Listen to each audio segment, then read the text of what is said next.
Gatchalian, hindi ka president. Sabi mo, acting president ka lang. In the first regular session of the 20th Congress is hereby called to order. Mahirap po mag-acting, alam nyo. Ayaw ko yung mga acting na yan eh. Pero sige, pagbigyan na kita. Pro tempore ka lang, sabi mo rin. Oh. Ngayon, sino ang Senate President nyo? Diba? Eh kasi hindi naman papasok sa meeting nyo si Alan Peter. Dahil siyempre sabi ni Alan Peter, bogus kayo. Diba? Sinasabi nyo rin bogus si Alan Peter. Eh ba't hindi na lang kayo mag-elect ng Senate President nyo? Eh kasi nga, 13 kailangan nyo under the Constitution. Ano? Hindi naman na alam nyo. You may think we're stupid, but we're not that stupid. Di ba? Senator Gatchalian, naman. You're the plastic king. You're a businessman. You know how to count money. Oh, how come you don't know how to count what the number of majority of all senators means? Ngayon, ito, you have a problem because you also agree that the Constitution says that Senate presidents to be elected by a majority of all 24. Oh, kaya hindi kayo nag-elect. Pero ito sabi ko nga, Attorney Neil eh. Tignan nyo kung gaano to ka-illogical tong grupo ni Gatchalian at ni Risa Hontiveros. Naniniwala din kayo na ang konstitusyon nagsasabi na 13 dapat ang majority para mag-elect ng Senate President. Diba? Kaya hindi kayo nag-elect ng inyong Senate President eh. Diba? Yeah, that's why hindi kayo nag-elect. Ayun. You mean to say, ang Senate President na kailangang i-elect by 13 votes ay pwedeng ma-dissolve by 12 votes? Oh, nasa nang logic dyan sa mathematics at Senator Gatchalian?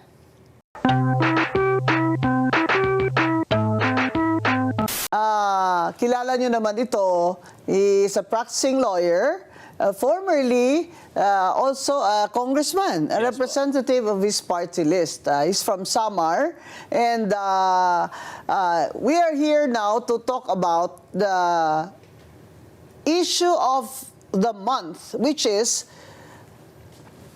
sino ba talaga ang Senate President ngayon sa ating Senado? At totoo ba ang mga banta at yung statements ni Senator Gatchalian na siya ang Senate pro tempore na nahalal, legal na nahalal, at siya ngayon ang acting president. So kung merong acting president, ano nangyari sa President of the Senate? Kaya ngayon, pag-uusapan natin dito sa Usapang Matino with Attorney Abayon III. Anong nickname mo, Attorney? Neil, ma'am. Ayun, Attorney Neil. Yes. So, Attorney Neil, yun ang topic natin ngayon. So, ang tanong ng mga tao, paano si Alan Peter Cayetano? Siya pa ba ang Senate President? Bakit si Senate President Cayetano, nakikita din natin na pumapasok sa Senate, nakikipag-usap sa mga tao, sa mga empleyado. Sinabi pa nga niya na kung gusto nila, ay mag-co-signatory na lang daw siya sa mga sweldo, kasi si Senator Gatchalian yata ay nagpipirma din ng mga sweldo. Pero si Senator Gatchalian, Senate pro tempore yung sabi niya na halal siya by 12 votes. Yes. Pero ginawa siyang acting president dahil daw sa kanilang mga session ay wala naman silang Senate president. So, sino ba talaga ang Senate president, Attorney Neil? Kung ako tatanungin niyo, ma'am, it's still Senate President Cayetano. Opo. Because he was the one elected with yung quorum of 13 plus, kasi more than 13 sila that time, and was elected also with 13 members, which is in full compliance with the majority vote of all members' constitutional requirement. Yeah, because under the Constitution, Yes. to be elected Senate President, It it is required that the Senate President must acquire a majority vote of all the members of the Of Senate. all the members, meaning 24 members. senators, yes Right? po. Because naghalal po tayo ng 24 senador. Hindi naman po tayo naghalal ng 22.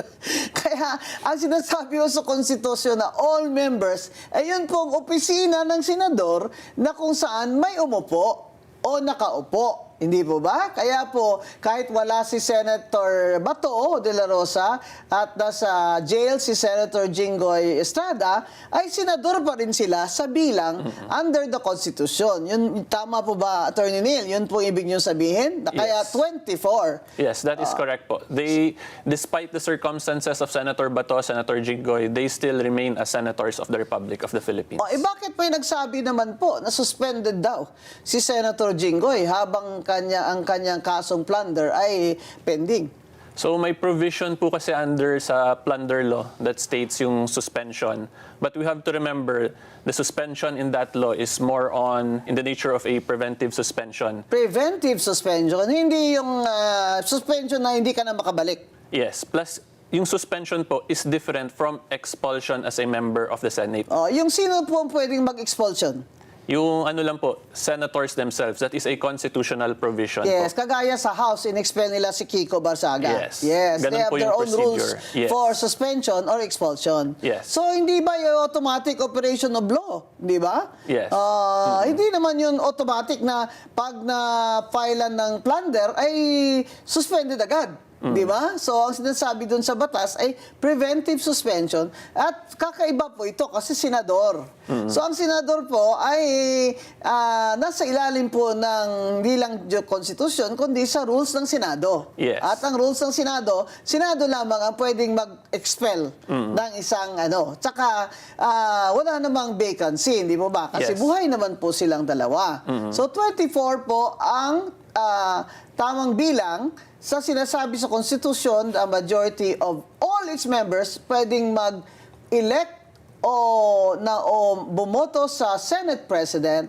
Pero dito sa grupo ni Senator Gatchalian, 12 lang sila. Kaya nila inelect si Gatchalian pro tempore lang. Yes, yan yung position bakit nila. 12 pwede maghalal sila ng pro tempore, sabi nila. Pero naniniwala rin sila na 13 naman talaga para maka-elect ng Senate President. Because yes. in fact, that is why they did not elect their Senate President. Kasi kung tama sila, na 12 lang, ay makapasa na sila, sila na po ang majority sa all members of the Senate, di dapat pati Senate President, hinalal na nila si Gatchalian. O kaya kung sinong gusto nila dyan, like Risa Ontiveros, hindi ba? Bakit hindi sila nag-election ng kanilang Senate President? Pro tempore lang, tapos ginawa nilang acting President. Wala naman pong acting President na officer dyan sa rules of the Senate.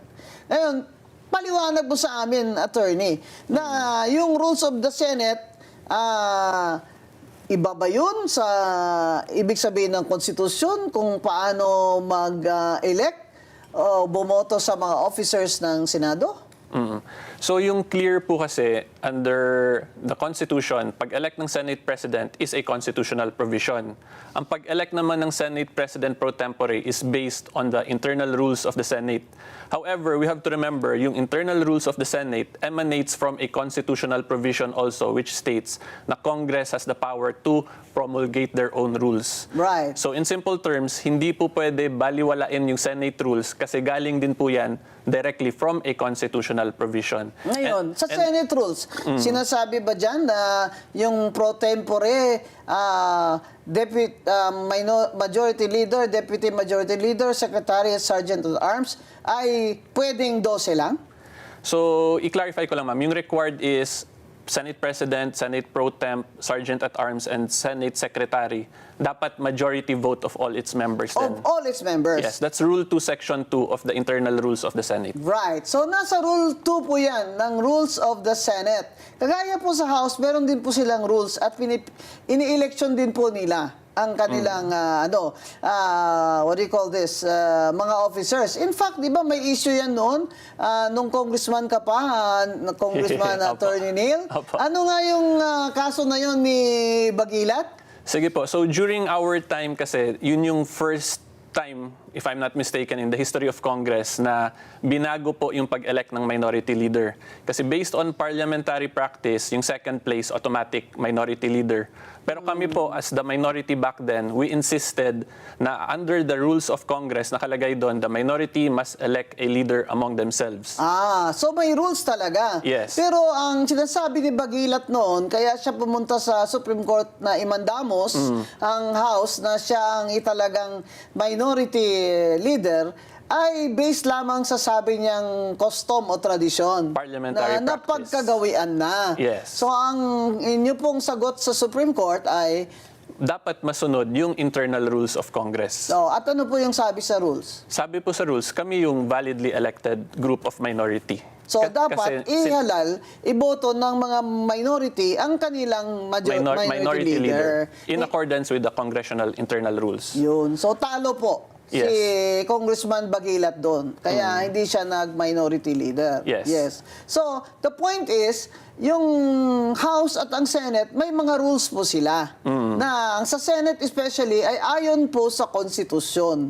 Okay? So, ang sinasabi naman na Gatchalian, Risa Ontiveros, Black ay hindi naman sinasabi sa konstitusyon na majority of all ang pro tempore at ibang officers. Kaya walang duda na pwede itong 12. Kaya sila nag-take over. Diba? Kasi sabi nila, may quorum sila dahil yung dalawa, isa na wala na, hindi makita. Pangalawa, si Jinggoy ay nasa Detention. jail. Oo. So sinasabi nila, 12, hindi 13 ang quorum. De La Rosa, Ejercito, Escudero, Estrada, Gatchalian. Pero sa roll call, tinawag nung Attorney Garcia, ang kanilang bagong secretary. Napansin niyo rin pala yun, ma'am? Tinawag niya rin ang pangalan ni Senator Bato de la Rosa at ni Senator Jinggoy Estrada. Ibig sabihin, the records of the Senate and their new secretary has already made it of record na yung dalawa na yan ay senador pa rin sila at kasama sila sa roll call at kasama sila dapat sa bilang ng quorum. Yes. Hindi po ba? Of all members. Pero binaliwala lang nila yon. Basta sinabi nila na 12 na lang kasi 22 na lang. Di ba? So, they declared all positions vacant and they elected Gatchalian, Pro temp. their own secretary. And then may problema sila. Wala silang Senate President. Kasi ang sa konstitusyon na nagsasabi ng majority of all. Di ba? So, kahit sila, tinatanggap nila yun. Na ang majority of all ay 13. Hindi ba ba? Yes. Kaya lang sinasabi nila na hindi naman sinasabi sa rules na ng konstitusyon na ang pro tempore ay kailangan majority of all din. Di ba? Ang sinasabi ni Senate President Cayetano, to which you agree, Yes. na ang Senate President ini-elect ang pro tempore ini-elect kagaya ng Senate President. Yes. Hindi po ba? Kasi nasa rules naman ng Senado Senate, yes. na ayon sa Constitution, it's never been questioned before. Never been questioned before except now. Siguro napaka-brilliant itong Senator Gatchalian na ito na meron ka namang bagong interpretation na hindi ko alam, ha? Ito, pabago-bago tayo dito ng ruling na Supreme Court pag nagkataon, ha? Pero palagay ko, ang layo naman. Ang layo naman ng gusto mo, Senator Gatchalian at Senator Risa, na ang majority of all ay 12.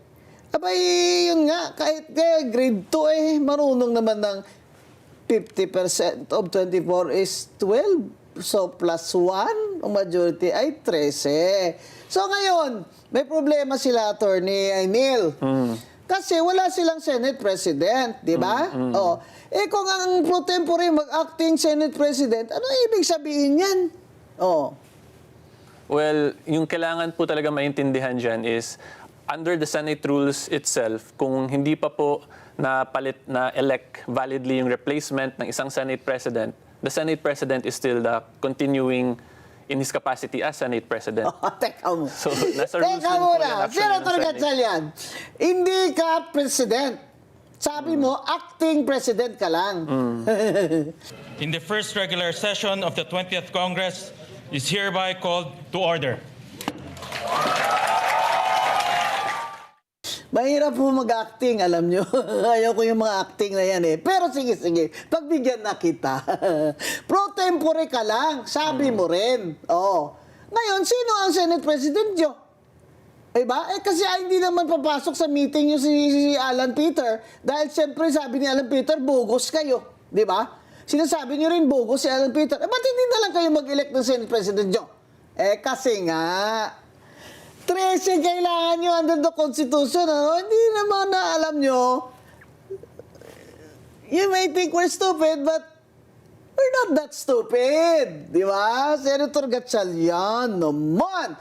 You're the plastic king. You're a businessman. You know how to count money. Oh, how come you don't know how to count what the number of majority of all senators means? Ngayon, ito, you have a problem because you also agree that the Constitution says that Senate President is to be elected by a majority of all 24. Oh, kaya hindi kayo nag-elect. Pero ito sabi ko nga, Attorney Neil. Tignan nyo kung gaano to ka-illogical tong grupo ni Gatchalian at ni Risa Hontiveros. Naniniwala din kayo na ang konstitusyon nagsasabi na 13 dapat ang majority para mag-elect ng Senate President. Diba? Kaya hindi kayo nag-elect ng inyong Senate President eh. Diba? Yeah, that's why hindi kayo nag-elect. Ayun. You mean to say, ang Senate President na kailangang i-elect by 13 votes ay pwedeng ma-dissolve by 12 votes? Oh. Nasaan ang logic dyan sa mathematics at Senator Gatchalian? Ang posisyon na pwede lamang i-elect by 13 votes, pwedeng ma-dissolve or vacant by 12 votes? Oh, Senator Gatchalian, Risa Hontiveros, Ping Lacson, and you, Erwin Tulfo, not only have to shape up your mathematics, you really have to check your logic. Because hindi naman ho kami maluloko eh. Eh kung hindi ang Senate President, sinong pipirma ng mga check-in nyo? Sabi ko, Neil. Kaya nag-offer na lang si Senate President Cayetano na mag-co-sign na lang kami ni Sherwin. Kasi kawawa naman yung mga empleyado na, what if later ma-void yung kanilang authority dyan ni Gatchalian? Paano yung mga sweldo? Ipapabalik yun ng COA kasi ako susulat ako sa COA. Hindi ba? Take note. I will write the Commission on Audit na abay bantayan ng resident auditor ito. Ha? Yung pagsusweldo dito. Kasi pag void ito, walang kapangyarihan si Senator Gatchalian, ay ipasuli sa empleyado ang kanilang sweldo. Yung bagong secretary, sergeant at arms, siyempre hindi nila isusuli. Kawawa naman sila. Dapat si Senator Gatchalian is a billionaire. He should be the one who should pay. Di ba? Oh. So, klaro-klaro, kung bakit 12 lang, sabi nila ay may na sila, may majority na sila. Pero, tanggap din nila na hindi sila maka-elect ng Senate President nila dahil kailangan nila 13. Dahil sa konstitusyon. If I may add, ma'am. Yeah. Actually, nasa internal rules ng Senate na pag-election ng Senate President, dapat majority of all members in yung quorum. Yun. May specific internal rule din for Yan, sa Senate. di ba? Pero ang sinasabi nga nila na hindi daw yan sinasabi ng konstitusyon. But the rule-making power kasi of Senate emanates from the Constitution. Correct. So, teka muna. Senator Gatchalian et al., Supreme Court ba kayo? Na may rules na ng Senate na kalagay dyan, you must be voted by a majority of all. 13. Yung mga pro tempore mo, etc. Tapos ngayon sasabihin mo, kasi wala naman yan sa konstitusyon eh. So ibabaliwala na lang nila yung rules ng Senate. Yan. So tama ka, attorney. May rules sa Senate. Yes. Yung best example nga dyan, ma'am, yung Bagilat case, doon nakikita kung gaano ka powerful din talaga yung internal rules of Congress na kailangan sundin ng members of Congress. Yun. Kasi imagine yung parliamentary practice for the longest time versus an internal rule yung nagbanggaan doon eh. Sabi ng Supreme Court, sundin yung internal rules. Yun. So dito, dapat sundin din nila yung internal rules. Kasi nga, yung foundation yan is the Constitution din. So yan po yung dapat matandaan at maintindihan po talaga. Tsaka kung sinasabi nyo na hindi dapat yan i-apply yung rules na yan dahil hindi naman yan ayon sa konstitusyon, eh, di ba all this time, senador kayo under those rules? That is correct. Tapos bigla na lang dahil gusto nyo mag-take over, eh, hindi, the rules does not apply. Ano ba talaga, kuya? Alam mo, Senator Gatchalian, wala na akong believe sa'yo. Kala ko pa naman, ang galing-galing mo sa numero, no? Bilyonaryo ka kaya. All of a sudden, that rule is not constitutional because it doesn't serve your purpose. Yan, mga kababayan, bantayan natin. Bantayan natin ang pinakadelikado ng mga tao, itong mga nagsasabing napakatalino nila na magaling pa sila sa sarili nilang batas. Aba, yung May I add, rule ma'am? na yan, ay batas yan sa Senado, di ba? Yes, Parang batas. Oh, Yes. ano, attorney? May I add? If we follow that argument, yung other matters din po sa internal rules ng Senate, wala din yun directly sa Constitution eh. So Oh. ibig sabihin lahat yun hindi applicable porket walang specific provision sa Constitution. It will really lead to an unreasonable situation. Oh, it will be disorderly. Yes. There will be chaos. That's exactly what is happening now. And then you're blaming Alan Peter Cayetano for this gulo. Hindi, Senator Gatchalian and Ping Lacson.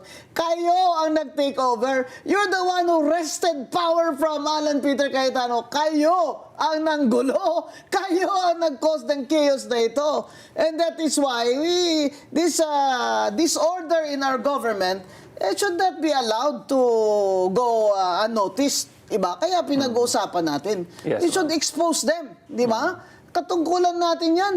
Di ba? Katungkulan natin yan. Na i-expose natin sila kung may mga kasamaan sila or mga mali sila. Di ba? So, alam ko naman na hindi tayo popular, Attorney Abayon, sabihin nila. Kasi si Abayon, abogado yan ni Man Scarpio. Pero teka lang. Abogado naman po kami, Kaya pag sinabi namin di kami sangayon dyan sa statement ng IBP board na yan, bakit? Wala ba akong karapatan? Na magdebate sa kanila? Abay, halika, magdebate tayo. Bakit? Wala ba akong karapatan magsabi na hindi ako sang-ayon sa inyo? O, bakit? Kayo lang ba ang marunong sa batas? O, pero pabalik tayo, by the way, Attorney Neil. Yes, ma'am. Kumusta na pala ang kaso ni Attorney Man Scarpio? Ayun, umaandar naman po. We had 2 preliminary investigations already, although medyo na-delay ngayon kasi they requested another PI. So, yung pinaka-issue lang po talaga doon is yung illegal disclosure nung AMLAC records, tapos they weren't fully transparent in the Committee on Justice hearing kasi may 2 billion error doon. Pero hindi nila yun diniscuss ng maayos doon. They just showed na 6 billion period despite the 2 billion in error. So anyway po, ano naman siya, continuing sa July yung next preliminary investigation, we included already the SEC and the Insurance Commission kasi yung Anti-Money Laundering Council, when they perform actions, it must be unanimous among themselves. So we are of the position na pinagkasunduan yun nila to illegally disclose the AMLAC records. So yan lang po, hopefully maging klaro talaga lahat kasi there is a very big information there, yung 2 billion error nga, pero hindi yun diniscuss. Mali yung 2 billion. Yes, hindi yun diniscuss sa Committee on Justice. So, yung tingin po namin, parang may bad faith po yun. Kasi hindi yun favorable to them, but favorable to Attorney Man Scarpio. So, always update us, Attorney, no? Kasi matter of public interest din yan, Kahit Yes. na hindi po public official si Attorney Man Scarpio, asawa siya ng Vice President Sara Duterte, ano? So, Yes, kasi this is the matter of public banking interest. institution po. Yes. So if we lose faith in the banking institution, it could lead to a bank run or a Right. collapse So, of the issue banking dito is system. bank secrecy law, etc. Yes. Okay. That's a very good topic for another episode. Magbabalik po sa inyo next week ang Usapang Matino. Salamat po sa inyong pagsubaybay. Ito ang Net25. Matatag, matapang, matapat. Attorney Rowena Guanzon po.